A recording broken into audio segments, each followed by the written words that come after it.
नमस्कार, जय महाराष्ट्र। आपण बघू शकतो वसई विरार महानगरपालिकेच्या आय प्रभागात आपण आहोत। ही माणसं काय कुठून वसई विरारच्या क्षेत्राच्या बाहेरची माणसं नाहीयेत।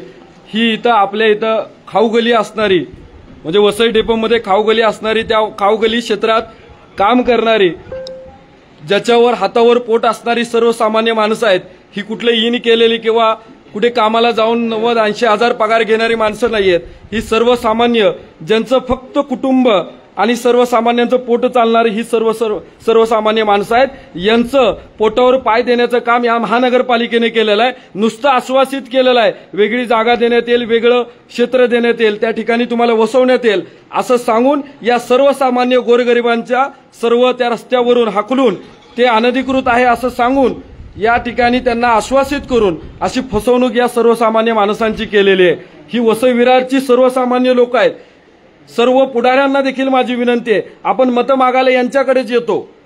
आताच निवडणुका पार पडल्या, यांच्याकडून आपण मतदान घेतलं, अनेकांनी यांना आश्वासित केलं आणि अशा प्रकारे आज यांचा या ठिकाणी आपण बघू शकतो की यांना उद्योगहीन किंवा छोटे मोठे जे उद्योग सरकार म्हणतंय उद्योग धंदे करा, छोटे मोठे उद्योग स्थापन करा, आणि अशा प्रकारे जर छोटे मोठे उद्योग इथे असलेल्या कोणाचाही बंगला नाहीये, इथे असलेल्या कोणी इथून मोठं काय तर सोनं चांदी केलेलं नाहीये, फक्त सर्वसामान्यांचं पोट भरणारी ही सर्वसामान्य लोक आहेत। यांना आज खऱ्या अर्थाने गेली 5 दिवस हे एसटी डेपोमध्ये बसून आहेत सर्व लोक।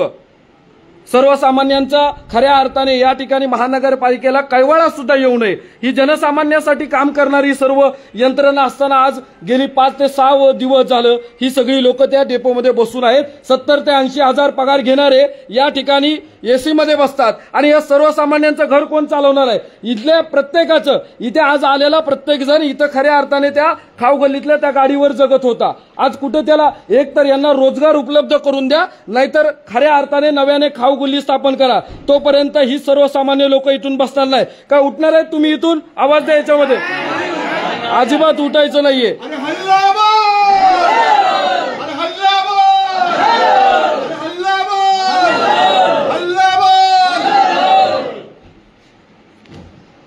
आपण सर्व वसईतल्या नागरिकांनी देखील अनेक जणांनी व्हिडिओ पाठवल्या आणि सांगितलं की खाऊगल्ली वसईची शान होती, सर्वसामान्यांचं पोट भरणारी। नुसतं एवढंच नाही की या खाऊगल्लीच्या माध्यमातून दूधवाला असू द्या, पाणीवाला असू द्या, बिस्किटवाला असू द्या, इतर काही याच्यावर रोजगार चालवत होते, ते देखील गेल्या काही दिवसात बंद पडण्याच्या मार्गावर आहेत। हे सर्वसामान्यांचं हक्काचं ठिकाण असलेली ही खाऊगल्ली आज बंद करण्याचं पाप या सर्व अधिकाऱ्यांनी किंवा जे काही यंत्रणा व्यवस्था असेल त्यांनी केलेला आहे।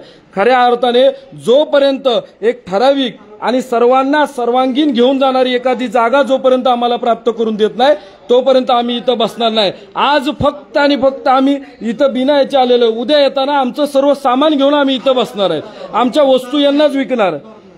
आज उठणारच नाही, उलट सामान घेऊन आम्ही या ठिकाणी येऊन बसणार आहे। आणि खऱ्या अर्थाने बघा, ही जी लोक बघताय आपण, तुम्ही सर्वसामान्य लोक आहेत। इथं कुणी काय फार मोठा व्यक्तिमत्व नाहीये किंवा खूप मोठे पैसे कमावणारे लोक नाहीत, साधी लोक आहेत, सर्वसामान्य लोक आहेत। यांचं खऱ्या अर्थाने जर तुम्ही यांना रस्त्यावर आणणार असाल तर मग काय तुम्ही लोकांची सेवा म्हणून, यंत्रणा म्हणून काम करताय? खऱ्या अर्थाने काय म्हणून यंत्रणा?